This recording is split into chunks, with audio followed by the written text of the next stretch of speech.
ভাই বিশ্বাস করেন, গরু পালা আমার নেশা। সবসময় শুধু গরুই মাথায় ঘোরে। এই যে বাড়িতে থাকলে এখন আমি ঘাস কাটতাম, যেহেতু কাজে চলে আসছি, কাজ করতেছি, সব সময় মাথায় এমন ভাবে গেঁথে গেছে যে গরু গরু গরু, ঘুমাইতে গেলে গরু, খাইতে গেলে গরু, সবসময় খালি গরুই মনে হয় যে আমার একটা ছোট্ট খামার থাকবে, সেখানে ভালো মানের 3-4টা গাভী থাকবে, বাস এতটুকুই। ছাগল থাকবে, মুরগি থাকবে, নিজে সবজি ফলাবো।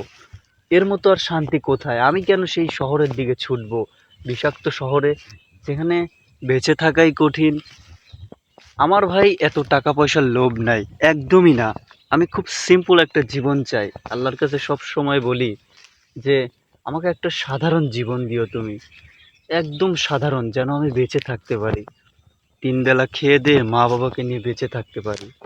একটা ছোট্ট বাড়ি হবে, গরু থাকবে, ছাগল থাকবে, হাঁস থাকবে, ছোট্ট পুকুর।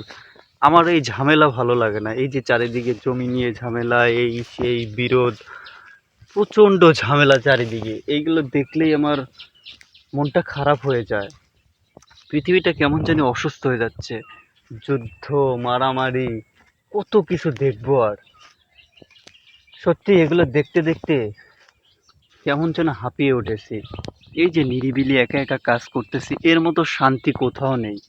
সবসময় মনে হয় যদি একা থাকতে পারতাম, হয়তো খুব ভালো থাকতে পারতাম।